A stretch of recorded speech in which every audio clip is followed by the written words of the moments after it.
ঢাকা শহর আইসায় আমার আশা পুরাইছে, ওরে ঢাকা শহর আইসায় আমার আশা পুরাইছে। ঢাকা বাংলাদেশের রাজধানী ও মেগাসিটি এবং দক্ষিণ এশিয়ার অন্যতম প্রধান শহর।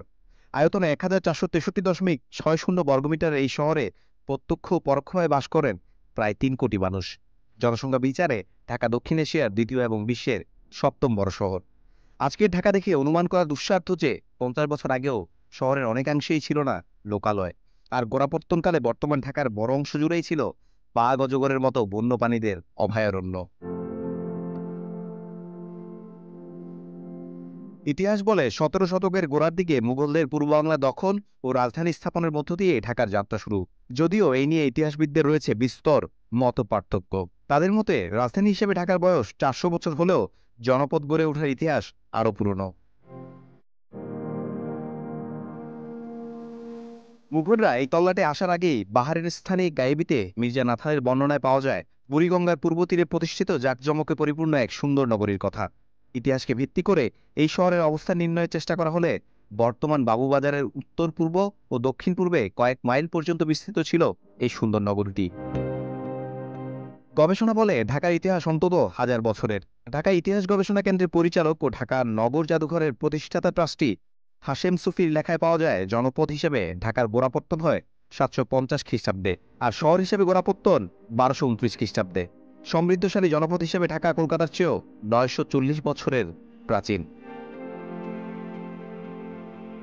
ঢাকা বিষয়ক অন্যতম চিন্তাবিদ হাকিম হাবিবুর রহমানের উর্দু ভাষার লেখা ঢাকা আজ সে 25 বর্ষ পেহলে গ্রন্থে বলেছেন, বিক্রমপুর যখন সেন রাজাদের রাজধানী তখন থেকেই ঢাকার দক্ষিণাংশে হিন্দু বসতি গড়ে উঠতে শুরু করে। তৎকালীন সময়ের স্মৃতি হিসেবে রাজধানীর বিভিন্ন এলাকার নাম আজও বহাল। ঢাকার লক্ষ্মীবাজার, বাংলাবাজার, সূত্রাপুর, জালুনগর, বারিয়ানগর, বোয়ালনগর, তাঁতিবাজার, সুতারনগর, কামালনগর, পাটুয়াটুলি, কুয়ারটুলি এসব অঞ্চলের নামকরণের কারণ অনুসন্ধানের ইতিহাস বিশ্লেষণ, প্রত্নতাত্ত্বিক পর্যবেক্ষণ কিংবা জাতিতাত্ত্বিক অনুসন্ধান প্রভৃতি ঢাকার প্রকৃত প্রাচীনত্বের সন্ধান দেয়।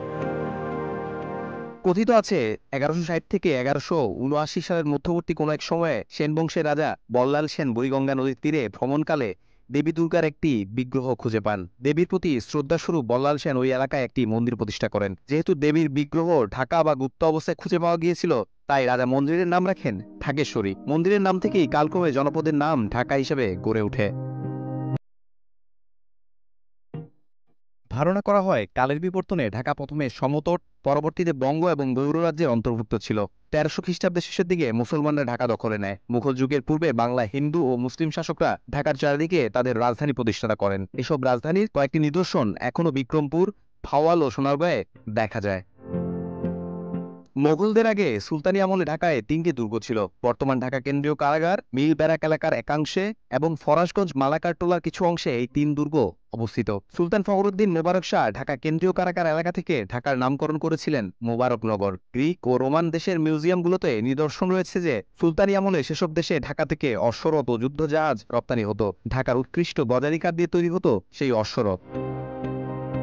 ইতিহাসবিদদের মতে 750 সালের বৌদ্ধ আমল থেকে সুলতানি আমলের 1600 শতক পর্যন্ত ঢাকায় মসলিন তৈরি হতো। সে সময় ঢাকা ছিল সূক্ষ্ম বস্ত্র মসলিনের প্রধান কেন্দ্রস্থল। ঐতিহাসিক নজির রয়েছে রোমান বাদশারাও মসলিনের কাপড় ব্যবহার করতেন। সেদিক থেকে ঢাকার জনপদ আরও বহু প্রাচীন সমৃদ্ধশালী জনপদ।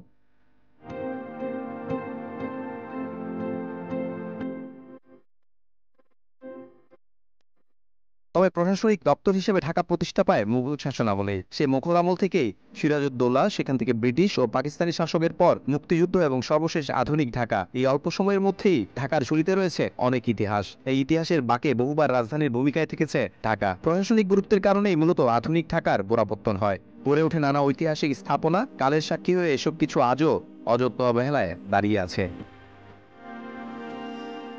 তবে বাংলার নবাবদের রাজনৈতিক ক্ষমতার পতন এবং ইস্ট ইন্ডিয়া কোম্পানির উত্থানের 18 শতকের শেষ দিকে ঢাকার প্রশাসনিক গুরুত্ব ম্লান করে দেয়। কোম্পানি শাসনের বাণিজ্যিক ও উৎপাদন নীতি এই নগরীর আর্থিক ভিত্তিকে ধ্বংস করে দেয়। পরবর্তীতে নগর উন্নয়নের প্রেক্ষাপটে 1829 সালে ঢাকা বিভাগের সদর দপ্তরে পরিণত হয় ঢাকা নগরী। বাড়তে থাকে প্রশাসনিক গুরুত্ব। 1885 সালের মধ্যে বঙ্গপ্রদেশে কলকাতার পর ঢাকা নগরীকে বেসামরিক কেন্দ্র হিসেবে গড়ে তোলা হয়। ঢাকার প্রশাসনিক গুরুত্ব নাটকীয়ভাবে আরও বেড়ে যায় 1905 সালের পূর্ব বাংলা ও আসাম প্রদেশের রাজধানী ঘোষণার মাধ্যমে। একটি হাইকোর্ট, একটি সচিবালয় সহ একজন লেফটেন্যান্ট গভর্নর নিযুক্ত করা হয় ঢাকায়। এরপর ব্রিটিশ উপনিবেশিক শাসনের অবসান এবং পাকিস্তান রাষ্ট্র প্রতিষ্ঠার পর পূর্ব বাংলায় আইন পরিষদ ও জাতীয় সংসদ পায় ঢাকা। তবে ঢাকা পূর্ণতা পায় বাংলাদেশ চূড়ান্ত বিজয় অর্জনের মধ্য দিয়ে।